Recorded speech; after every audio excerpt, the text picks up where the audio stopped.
ಬರ ಪರಿಹಾರದ ವಿಚಾರದಲ್ಲಿ ಕೇಂದ್ರ ಸರ್ಕಾರ ಕೊಟ್ಟಿರ್ತಕ್ಕಂಥ ಹಣ ಹಾಗೂ ರಾಜ್ಯ ಸರ್ಕಾರ ಕೇಳಿರ್ತಕ್ಕಂಥ ಹಣಕ್ಕೂ ಇರ್ತಕ್ಕಂಥ ವ್ಯತ್ಯಾಸ ಹಾಗೂ ಈವರೆಗೆ ಬಂದಿರತಕ್ಕಂಥ ಬರ ಪರಿಹಾರ ನಿಧಿಯಲ್ಲಿ ರಾಜ್ಯ ಸರ್ಕಾರ ಸಮರ್ಪಕವಾಗಿ ಆ ನಿಧಿಯನ್ನ ಬಳಕೆ ಮಾಡದೇನೆ ಮತ್ತೆ ಬರ ಪರಿಹಾರದ ವಿಚಾರದಲ್ಲಿ ರಾಜಕೀಯ ಮಾಡತಕ್ಕಂಥ ವಿಷಯವನ್ನ ನಾವು ಇವತ್ತು ನೋಡ್ತಾ ಇದ್ದೇವೆ. ಇವತ್ತು ಕೇಂದ್ರ ಸರ್ಕಾರದ ಮೇಲೆ ರಾಜ್ಯ ಸರ್ಕಾರ ಪದೇ ಪದೇ ಆಪಾದನೆಗಳನ್ನ ಕೂಡಿಸ್ತಾ ಇದೆ. ಅಷ್ಟೇ ಅಲ್ಲ, ರಾಜ್ಯ ಸರ್ಕಾರದಿಂದ ಸಂಸದರಾಗಿ ಬಿಜೆಪಿಯಿಂದ ಆಯ್ಕೆಯಾಗಿರ್ತಕ್ಕಂಥ ಸಂಸದರ ಮೇಲೆ ಗೂಬೆ ಕೂರಿಸುವಂತ ಪ್ರಯತ್ನವನ್ನ ಇವತ್ತು ರಾಜ್ಯ ಸರ್ಕಾರ ಮಾಡ್ತಾ ಇದೆ. ಇಲ್ಲಿರ್ತಕ್ಕಂಥ ಬಿಜೆಪಿಯ ಸಂಸದರಿಗೆ ನರೇಂದ್ರ ಮೋದಿ ಅವರ ಮುಂದೆ ರಾಜ್ಯ ಸರ್ಕಾರದ ಪರಿಸ್ಥಿತಿಯನ್ನು ವಿವರಿಸಿ, ಇಲ್ಲಿರ್ತಕ್ಕಂಥ ಬರಗಾಲದ ಪರಿಸ್ಥಿತಿಯನ್ನು ವಿವರಿಸಿ, ಕೇಂದ್ರದಿಂದ ಹಣವನ್ನ ತೆಗೆದುಕೊಂಡು ಬರ್ತಕ್ಕಂಥ ವಿಷಯದಲ್ಲಿ ನಮ್ಮ ರಾಜ್ಯದ ಸಂಸದರು ಸಂಪೂರ್ಣವಾಗಿ ವಿಫಲರಾಗಿದ್ದಾರೆ ಅಂತಂದು ಹೇಳಿ ಕಾಂಗ್ರೆಸ್ ಸರ್ಕಾರ ಯಾವುದೇ ರೀತಿಯಾದ ಆಧಾರ ರಹಿತ ಆಪಾದನೆಯನ್ನ ಮಾಡ್ಕೊಂಡು ಬಂದಿರತಕ್ಕಂಥದ್ದನ್ನ ನಾವು ಇವತ್ತು ಪದೇ ಪದೇ ಕೇಳ್ತಾ ಇದ್ದೇವೆ. ಆದ್ರೆ ನಮಗೆ ಗೊತ್ತಿರಬೇಕಾಗಿದ್ದ ಅಂಶ ಸಾಕಷ್ಟು ಇದೆ. ಬರ ಪರಿಹಾರದ ವಿಚಾರದಲ್ಲಿ ವಿಶೇಷವಾಗಿ ಕರ್ನಾಟಕ ರಾಜ್ಯವನ್ನ ನಮ್ಮ ಕೇಂದ್ರ ಸರ್ಕಾರ ಸಾಕಷ್ಟು ವಿಶೇಷವಾಗಿ ಗಮನಿಸಿದೆ.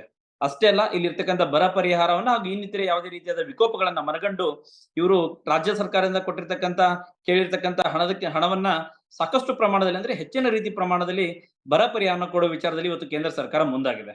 ನಾವು ನೋಡಿದ್ದೇವೆ, ಸ್ವಲ್ಪ 10 ವರ್ಷಗಳ ಹಿಂದಕ್ಕೆ ಹೋದ್ವಿ ಅಂತ ಹೇಳಿದ್ರೆ 2004ರಿಂದ 14ರ ಅವಧಿಯಲ್ಲಿ ಇದೇ ಕಾಂಗ್ರೆಸ್ ಸರ್ಕಾರ ತಮ್ಮ ಯುಪಿಎ ನೇತೃತ್ವದ ಕಾಂಗ್ರೆಸ್ ಸರ್ಕಾರಕ್ಕೆ ಕೇಳಿರ್ತಕ್ಕಂಥ ಹಣ 44,638 ಕೋಟಿ ರೂಪಾಯಿಯನ್ನ ಈ 10 ವರ್ಷಗಳ ಅವಧಿಯಲ್ಲಿ ಇಲ್ಲಿ ಇರ್ತಕ್ಕಂಥ ರಾಜ್ಯ ಸರ್ಕಾರ ಯುಪಿಎ ಕೇಂದ್ರ ಸರ್ಕಾರಕ್ಕೆ ಕೇಳಿರ್ತಕ್ಕಂಥದ್ದು.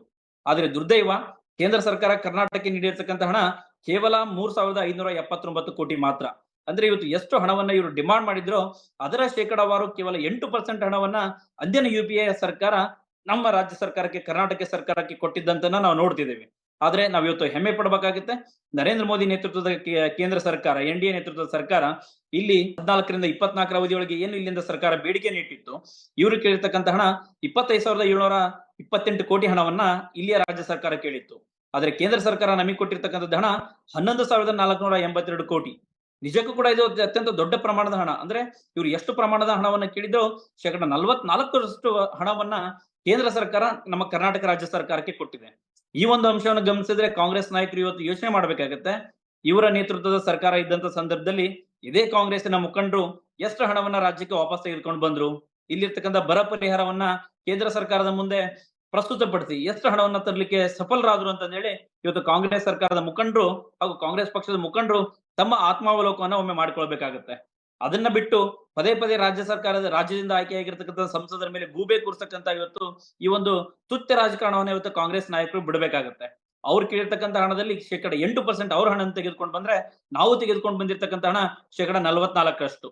ಅಷ್ಟೇ ಅಲ್ಲ, 2023-24ರ ಅವಧಿಯಲ್ಲಿ ಕಾಂಗ್ರೆಸ್ ಸರ್ಕಾರ ಕೇಳಿದ್ದು 4,860 ಕೋಟಿ ಹಣವನ್ನ ಕೇಳಿದ್ರೆ, ನಮ್ಮ ನೇತೃತ್ವದ ಬಿಜೆಪಿ ನೇತೃತ್ವದ ರಾಜ್ಯ ಸರ್ಕಾರ ನಮಗೆ ಕೊಟ್ಟಿದ್ದು 3,454 ಕೋಟಿ. ಐ ವಿಲ್ ರಿಮೈಂಡ್ ಯು, 3,454 ಕೋಟಿ ಹಣ ಅಂತ ಹೇಳಿದ್ರೆ ರಾಜ್ಯ ಸರ್ಕಾರ ಎಷ್ಟಕ್ಕೆ ಡಿಮಾಂಡ್ ಮಾಡಿತ್ತೋ ಅದರ 71% ಹಣವನ್ನ ರಾಜ್ಯ ಸರ್ಕಾರಕ್ಕೆ ನಮ್ಮ ಬಿಜೆಪಿ ನೇತೃತ್ವದ ಸರ್ಕಾರವನ್ನ ಕೊಟ್ಟಿದೆ. ಇದನ್ನೆಲ್ಲ ಮನಗಂಡಂತ ಸಿದ್ದರಾಮಯ್ಯನವರು ಮತ್ತೆ ಸುಳ್ಳು ಹೇಳ್ತಾರೆ.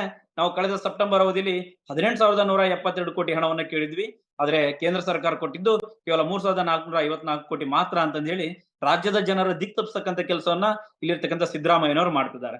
NDRF ನಿಧಿಯಲ್ಲಿ ನಾವು ಕೊಟ್ಟಿರ್ತಕ್ಕಂಥ 3,454 ಹಣ, 71% ಹಣವನ್ನ ರಾಜ್ಯ ಸರ್ಕಾರ ಏನ್ ಮಾಡ್ತು ಅನ್ನೋದು ಇವತ್ತು ದೊಡ್ಡ ಯಕ್ಷ ಪ್ರಶ್ನೆ ಆಗಿದೆ. ನಾವು ನೋಡ್ತಿದ್ವಿ, ಇವತ್ತು ಮನೆಯಲ್ಲಿ 3-4 ಜನರ ಹೆಸರು ಖಾತೆ ಇದ್ರೆ ಅದರಲ್ಲಿ ಇವತ್ತು ಹಣ ಬರ್ತಾ ಇರ್ತಕ್ಕಂಥದ್ದು ಕೇವಲ ಒಬ್ಬರಿಗೆ ಇಬ್ಬರಿಗೂ ಬರ್ತಾ ಇದೆ. ಇನ್ನುಳಿದಂತ ಖಾತೆದಾರಿಗೆ ಇವತ್ತು ಬರ ಪರಿಹಾರ ನಿಧಿ ಬರ್ತಾ ಇಲ್ಲ. ಒಂದು ವೇಳೆ ನಮ್ಮ ಮನೆಯದೇ ನಾನು ಉದಾಹರಣೆ ತೆಗೆದುಕೊಂಡ್ರೆ, ನಮ್ಮ ಮನೆಯಲ್ಲಿ ಇರ್ತಕ್ಕಂಥ ಇಬ್ಬರಿಗೆ ಬರ ಪರಿಹಾರ ನಿಧಿ ಬಂದ್ರೆ ನನಗೆ ಈವರೆಗೂ ಕೂಡ ರಾಜ್ಯ ಸರ್ಕಾರದಿಂದ ಯಾವುದೇ ಬರ ಪರಿಹಾರ ನಿಧಿ ಬಂದಿಲ್ಲ. ಇದನ್ನೆಲ್ಲವನ್ನು ಗಮನಿಸಿದ್ರೆ ರಾಜ್ಯ ಸರ್ಕಾರ ಈ ಹಣವನ್ನ ಸಂಪೂರ್ಣವಾಗಿ ದುರ್ಬಳಕೆ ಮಾಡಿಕೊಳ್ತಾ ಇದೆ.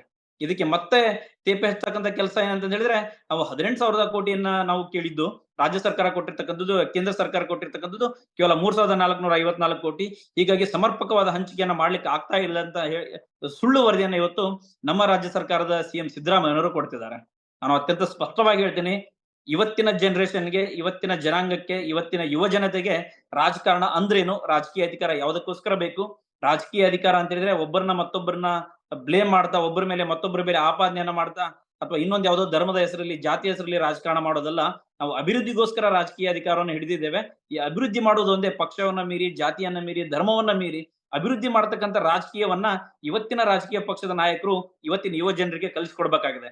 ಆದ್ರೆ ಅದರ ಬದಲಾಗಿ ಇವತ್ತು ಏನಾಗ್ತಾ ಇದೆ ಅಂತ ಹೇಳಿದ್ರೆ ಬರೀ ಸುಳ್ಳು ಹೇಳತಕ್ಕಂತ ಕೆಲಸ, ಸುಳ್ಳು ಹೇಳೋದ್ರ ಮೂಲಕ ಜನರ ದಿಕ್ಕನ್ನ ತೋರಿಸುವಂತ ಕೆಲಸ, ವಿವಿಧ ರೀತಿಯ ಬರ ಪರಿಹಾರ ಯೋಜನೆಯನ್ನ ಹಣವನ್ನ ಬೇರೆ ಬೇರೆ ಹಣವನ್ನ ದುರ್ಬಳಕೆ ಮಾಡಿಕೊಂಡು ತಮ್ಮ ಸರ್ಕಾರದ ಯಾವುದೋ ಒಂದು ಯೋಜನೆಯ ಹಣವನ್ನ ದುರ್ಬಳಕೆ ಮಾಡಿಕೊಂಡು ಜನರ ದಿಕ್ಕನ್ನ ತಪ್ಪಿಸಕ್ಕಂತ ರಾಜಕಾರಣವನ್ನ ಇವತ್ತಿನ ರಾಜಕಾರಣಿಗಳು ಕೂಡ ದಯವಿಟ್ಟು ಮಾಡ್ಲಿಕ್ಕೆ ಹೋಗಬಾರ್ದು. ಯಾಕಂದ್ರೆ ಇವತ್ತು ಈ ಯೋಜನೆ ನಂಬ್ಕೊಂಡಿರೋದು ಅಭಿವೃದ್ಧಿ ರಾಜಕಾರಣವೇ ಹೊರತು ಈ ರೀತಿಯಾದ ಧರ್ಮದ ರಾಜಕಾರಣ ಆಗಿರ್ಬೋದು, ಜಾತಿಯ ರಾಜಕಾರಣ ಆಗಿರ್ಬೋದು, ಅಥವಾ ಈ ರೀತಿ ಸುಳ್ಳು ರಾಜಕಾರಣವನ್ನ ಹೇಳ್ಕೊಂಡು ಸುಳ್ಳು ರಾಜಕಾರಣವನ್ನು ಮಾಡ್ಕೊಂಡು ರಾಜ್ಯದ ಜನರ ದಿಕ್ಕು ತಪ್ಪಿಸಕ್ಕಂತ ರಾಜಕಾರಣವನ್ನ ಇವತ್ತು ಕಾಂಗ್ರೆಸ್ ಸರ್ಕಾರ ಮಾಡ್ತಾ ಇದೆ.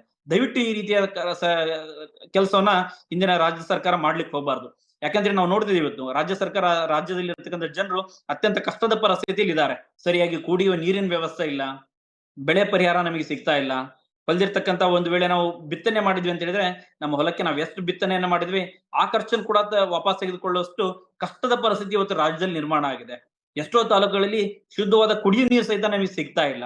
ಅಥವಾ ನಗರ ಪ್ರದೇಶಗಳಲ್ಲಿ ನಾವು ಕುಡಿಯುವ ನೀರು ನಿರೀಕ್ಷೆ ಮಾಡಿದ್ರೆ ಯಾವಾಗಲೂ ವಾರಕ್ಕೊಂದ್ಸರಿನೋ 15 ದಿನಕ್ಕೊಂದ್ಸರಿನೋ ಕಾರ್ಪೊರೇಷನ್ ನೀರು ಬರ್ತಕ್ಕಂತ ಅತ್ಯಂತ ಕಠಿಣ ಪರಿಸ್ಥಿತಿಯಲ್ಲಿ ನಾವಿದ್ದೇವೆ. ಅಷ್ಟೇ ಅಲ್ಲ, ಇವತ್ತಿನ ರೈತರು ಏನಾಗಿದ್ದಾರೆ ಅಂತ ಹೇಳಿ ಯಾರು ಮಳೆಯನ್ನೇ ನಂಬಿಕೊಂಡು ಬೇಸಾಯವನ್ನ ಮಾಡ್ತಾ ಇದ್ರು ಅಂತ ರೈತರ ಪರಿಸ್ಥಿತಿ ಅತ್ಯಂತ ಕೆಳಮಟ್ಟದಲ್ಲಿದೆ. ಈ ಒಂದು ಸನ್ನಿವೇಶವನ್ನ ರಾಜ್ಯ ಸರ್ಕಾರ ಅರ್ಥ ಮಾಡ್ಕೊಳ್ಬೇಕು. ಅಷ್ಟೇ ಅಲ್ಲ, ಇವರೇನು ಕೇಂದ್ರದಿಂದ ಹಣವನ್ನೇ ತೆಗೆದುಕೊಂಡಿದ್ದಾರೆ, 3,454 ಕೋಟಿ ರೂಪಾಯಿನ ಹಣವನ್ನು ಏನ್ ತೆಗೆದುಕೊಂಡಿದ್ದಾರೆ, ಇದನ್ನ ಸಂಪೂರ್ಣವಾಗಿ ಬರ ಪರಿಹಾರಕ್ಕೆನೆ ಉಪಯೋಗ ಮಾಡ್ಬೇಕೆ ಹೊರತು ತಾವು ಘೋಷಣೆ ಮಾಡಿರ್ತಕ್ಕಂಥ ಇನ್ಯಾವುದೋ ಯೋಜನೆಯನ್ನ, ಇನ್ಯಾವುದೋ ಸೌಲಭ್ಯಕ್ಕೋಸ್ಕರ ಅಥವಾ ಇನ್ಯಾವುದೋ ತುಷ್ಟೀಕರಣಕ್ಕೋಸ್ಕರ ಅಥವಾ ಇನ್ಯಾವುದೋ ಒಂದು ಸಮುದಾಯಕ್ಕೆ ಹೆಚ್ಚಿನ ಅನುದಾನವನ್ನು ಕೊಡ್ಬೇಕಂತಕ್ಕಂಥ ಕೀಳು ಮಟ್ಟದ ರಾಜಕಾರಣಕ್ಕೆ ದಯವಿಟ್ಟು ಈ ಅನುದಾನವನ್ನು ಉಪಯೋಗ ಮಾಡ್ಕೊಳ್ಬಾರ್ದು. ನಾನು ಮಾನ್ಯ ಸಿದ್ದರಾಮಯ್ಯನವ್ರು ಕೇಳ್ಕೊಳ್ತೇನೆ, ಇವತ್ತಿನ ರಾಜಕಾರಣ ನೀವೇನು 10 ವರ್ಷಗಳ ಹಿಂದೆ ಮಾಡಿದ್ರಿ, ಸುಳ್ಳು ಹೇಳು ರಾಜಕಾರಣ ಏನ್ ಮಾಡ್ಕೊಂಡ್ ಬಂದ್ರಿ, ಇವತ್ತು ಆ ಪರಿಸ್ಥಿತಿ ಇಲ್ಲ. ಇಲ್ಲಿರ್ತಕ್ಕಂಥ ಪ್ರತಿಯೊಬ್ಬ ಜನರು, ಪ್ರತಿಯೊಬ್ಬ ಪ್ರಜೆ, ಪ್ರತಿಯೊಬ್ಬ ಯುವ ಜನಾಂಗ, ಪ್ರತಿಯೊಬ್ಬ ಯುವಕ ಸಹಿತ ಇವತ್ತಿನ ರಾಜಕಾರಣದಿಂದ ನಾವು ಮಾಡ್ತಕ್ಕಂಥ ಅಭಿವೃದ್ಧಿಯನ್ನ ಹಾಗೂ ನಾವು ರೈತರಿಗೆ ಎಷ್ಟರ ಮಟ್ಟಿಗೆ ನಾವು ಇವತ್ತು ಬೆನ್ನೆಲುಬಾಗಿ ನಿಂತ್ಕೊಂಡಿದ್ದೇವೆ ಹಾಗೂ ಯುವ ಜನತೆಗೆ ನಾವು ಮುಂದಿನ ದಿನಗಳಲ್ಲಿ ಯಾವ ಮಟ್ಟಿಗೆ ಭವಿಷ್ಯವನ್ನು ರೂಪಿಸಿಕೊಡ್ಲಿಕ್ಕೆ ನಾವಿದ್ದೇವೆ ಅನ್ನೋದನ್ನ ಅತ್ಯಂತ ಸೂಕ್ಷ್ಮವಾಗಿ ಯೋಚನೆಯನ್ನ, ಅತ್ಯಂತ ಗಂಭೀರವಾಗಿ ಯೋಚನೆಯನ್ನ ಮಾಡ್ತಿದ್ದಾರೆ. ನಾವು ಒಂದ್ಸರಿ 2 ಸರಿ ಸುಳ್ಳು ಹೇಳಿ ಅಧಿಕಾರಕ್ಕೆ ಬರ್ಬೋದು, ಆದ್ರೆ ಪದೇ ಪದೇ ನಾವು ರಾಜಕಾರಣದಿಂದ ಜನರ ದಿಕ್ಕನ್ನ ತಪ್ಪಿಸಿ ರೈತರಿಗೆ ಇನ್ನೊಂದು ಯಾವ್ದೋ ಆಸೆ ಆಮಿಷವನ್ನು ಒಡ್ಡಿ ಅವ್ರಿಗೆ ಬಂದಿರತಕ್ಕಂತ ಹಣವನ್ನ ಮತ್ತಿನ್ನೊಬ್ಬರಿಗೆ ಯಾರಿಗೂ ಹಂಚಿ ನಾವು ತುಷ್ಟೀಕರಣದ ಮೂಲಕ ರಾಜಕಾರಣವನ್ನ ಮಾಡ್ತೇವೆ ಅಂತ ಹೇಳಿದ್ರೆ ಖಂಡಿತವಾಗ್ಲೂ ಕೂಡ ಇದು ರಾಜ್ಯದಲ್ಲಿ ಯಾವ ಕಾರಣಕ್ಕೂ ಮುಂದುವರ್ಲಿಕ್ಕೆ ಸಾಧ್ಯನೇ ಇಲ್ಲ. ನಾನು ಮತ್ತೊಮ್ಮೆ ಕೇಳ್ಕೊಳ್ತೇನೆ, ಈಗೇನೋ ಬರ ಪರಿಹಾರದ ವಿಚಾರದಲ್ಲಿ ಕೇಂದ್ರದಿಂದ ರಾಜ್ಯ ಸರ್ಕಾರಕ್ಕೆ ಎಷ್ಟು ಹಣ ಬಂದಿದೆ, ದಯವಿಟ್ಟು ಆ ಪೂರ್ಣ ಪ್ರಮಾಣದ ಹಣವನ್ನ ಈ ರಾಜ್ಯ ಸರ್ಕಾರ ರೈತರಿಗೆ ತಕ್ಷಣಕ್ಕೇನೆ ಜಾರಿಗೆ ಮಾಡಬೇಕು. ಪ್ರತಿಯೊಬ್ಬ ರೈತನಿಗೂ ಕೂಡ ಯಾರ್ಯಾರು ಸಂಕಷ್ಟದಲ್ಲಿದ್ದಾರೆ ಆ ಎಲ್ಲರ ರೈತರ ಖಾತೆಗೆ ಬರ ಪರಿಹಾರ ನಿಧಿ ಇವತ್ತು ಸಂದಾಯ ಆಗ್ಬೇಕು. ಒಂದು ವೇಳೆ ನೀವು ಆಗದೇನೆ ಇನ್ನೊಬ್ಬರಿಗೆ 1-2 ಜನ ಕೊಡೋದು, ಇನ್ನೊಂದ್ 4-5 ಜನ ಕೈ ಬಿಟ್ಟು ಹೋಗೋದು, ಈ ರೀತಿ ಮಾಡಿದಿರಿ ಅಂತ ಹೇಳಿದ್ರೆ ಇದರಿಂದ ನೀವು ರಾಜಕಾರಣ ಏನ್ ಮಾಡ್ತಿರೋ ಬಿಡ್ತಿರೋ ಮುಂದೆ ಗೊತ್ತಾಗುತ್ತೆ. ಮುಂದಿನ ದಿನಗಳಲ್ಲಿ ಚುನಾವಣೆ ಅಂತ ಬಂದ ಸಂದರ್ಭದಲ್ಲಿ ರೈತರು ಖಂಡಿತವಾಗ್ಲೂ ಕೂಡ ನಮಗೆ ಬುದ್ಧಿಯನ್ನ ಕಲಿಸ್ತಾರೆ. ಆದ್ರೆ ನಾವ್ ಇವತ್ತು ಮಾಡ್ಬೇಕಾಗಿದ್ದು ಸಂಕಷ್ಟದಲ್ಲಿರ್ತಕ್ಕಂಥ ರೈತರ ವಿಷಯದಲ್ಲಿ ನಾವು ರಾಜಕಾರಣವನ್ನ ಮಾಡದೆ ಕೇಂದ್ರ ಸರ್ಕಾರದಿಂದ ರೈತರ ವಿಷಯದಲ್ಲಿ ಎಷ್ಟು ಹಣ ಬಂದಿದೆಯಲ್ಲ ಆ ಪೂರ್ಣ ಪ್ರಮಾಣದ ಹಣವನ್ನ ರಾಜ್ಯ ಸರ್ಕಾರದಿಂದ ವಿತರಣೆ ಆಗ್ಬೇಕು. ಅಷ್ಟೇ ಅಲ್ಲ, ನೀವು SDRF ಮೂಲಕ ರೈತರಿಗೆ ಎಷ್ಟರ ಮಟ್ಟಿಗೆ ನೀವು ಬರ ಪರಿಹಾರ ನಿಧಿಯನ್ನ ಕೊಟ್ಟಿದ್ದೀರಿ ಅಂತ ಕೂಡ ಇವತ್ತು ನೀವು ಹೇಳಿಕೆ ಕೊಡ್ಬೇಕಾಗತ್ತೆ. ಬರ ಪರಿಹಾರ ವಿಚಾರದಲ್ಲಿ ಬಂದಾಗ ಕೇವಲ ಕೇಂದ್ರ ಸರ್ಕಾರದ ಕಡೆ ಬೊಟ್ಟು ಮಾಡೋದಲ್ಲ, NDRF ಹಣವನ್ನು ಅಷ್ಟೇ ನಾವು ತರ್ತೇವೆ ಅನ್ನೋದಲ್ಲ, SDRF ಹಣವನ್ನು ಕೂಡ ನೀವು ಎಷ್ಟು ಹಂಚಿಕೆ ಮಾಡಿದಿರಿ ಅನ್ನೋದನ್ನ ಕೂಡ ಇವತ್ತು ರೈತರಿಗೆ ಉತ್ತರ ಕೊಡ್ಬೇಕಾಗತ್ತೆ ಮಾನ್ಯ ಸಿದ್ದರಾಮಯ್ಯನವರೇ.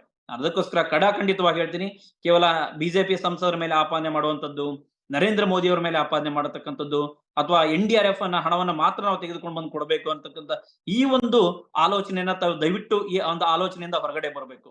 NDRF ಹಣವನ್ನು ಹೊರತುಪಡಿಸಿ SDRF ಇಂದ ನೀವೆಷ್ಟು ಹಣವನ್ನ ರೈತರಿಗೆ ಕೊಟ್ಟಿದ್ದೀರಿ, ಕೇಂದ್ರ ಸರ್ಕಾರ ಎಷ್ಟು ಹಣವನ್ನ ಕೊಟ್ಟಿದ್ದೀರಿ, ರಾಜ್ಯ ಸರ್ಕಾರದವರು ಕೂಡ ನಾವು ಇವತ್ತು ಒಂದು ಹೆಜ್ಜೆ ಮುಂದಿಟ್ಟು ರೈತರ ಬರ ಪರಿಹಾರದ ವಿಚಾರದಲ್ಲಿ ನಾವು ಅದಕ್ಕಿಂತ ಜಾಸ್ತಿ ಪರಿಹಾರವನ್ನ ಕೊಟ್ಟಿದ್ದೀವಿ, ಕೇಂದ್ರ ಸರ್ಕಾರಕ್ಕಿಂತ ಜಾಸ್ತಿ ಪರಿಹಾರ ನಾವು ಕೊಟ್ಟಿದ್ದೀವಿ ಅಂತ ಹೇಳ್ತಕ್ಕಂತ ಒಂದು ನೈತಿಕತೆ ನಿಮ್ಮಲ್ಲಿ ಬರಬೇಕು.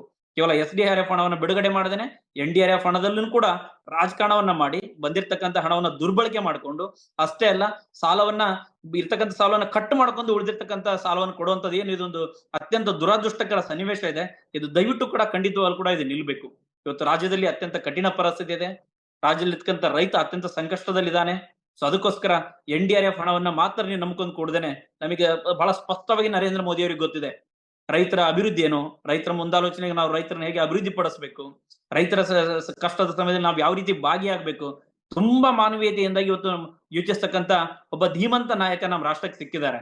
ಆದ್ರೆ ನೀವೇನ್ ಮಾಡ್ತಿದ್ದೀರಿ ಅಂತ ಹೇಳಿ ದುರ್ದೈವ, ಆ ವಿಚಾರದಲ್ಲಿ ಕೂಡ ರಾಜಕಾರಣ ಮಾಡ್ತಿದ್ದೀರಿ.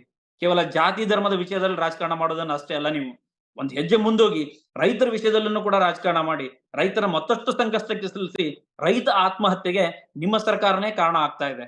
ಇದಕ್ಕೆ ಯಾವುದೇ ಕೂಡ ಬೇರೆ ಮುಲಾಜೆ ಇಲ್ಲ. ನಾನು ಅತ್ಯಂತ ಗಂಭೀರವಾಗಿ ಇದನ್ನ ಆಪಾದನೆ ಮಾಡ್ತೀನಿ. ಇವತ್ತೇನೋ ರೈತರ ಆತ್ಮಹತ್ಯೆ ಆಗ್ತಾ ಇದೆ, ಅದಕ್ಕೆ ನಿಮ್ಮ ಸರ್ಕಾರವೇ ಕಾರಣ. ಯಾಕಂತ ಹೇಳಿದ್ರೆ NDRF ಹಣ ಕೂಡ ಸರಿಯಾಗಿ ಹಂಚಿಕೆ ಆಗ್ತಾ ಇಲ್ಲ. SDRF ಹಣವನ್ನ ಎಷ್ಟು ಕೊಟ್ಟಿದ್ವಿ ಅಂತ ಹೇಳಿ ನೀವು ಇವತ್ತು ಹೇಳಲಿಕ್ಕೆ ರೆಡಿ ಇಲ್ಲ. ಅಷ್ಟೇ ಅಲ್ಲ, ಎಷ್ಟು ಜನರಿಗೆ ಇವತ್ತು ಸಂದಾಯ ಆಗಿದೆ ಹಣ ಅನ್ನೋದು ಕೂಡ ನೀವು ಸ್ಪಷ್ಟತೆ ಕೊಡ್ಲಿಕ್ಕೆ ನಿಮ್ಮ ರಾಜ್ಯ ಸರ್ಕಾರ ತಯಾರಿಲ್ಲ.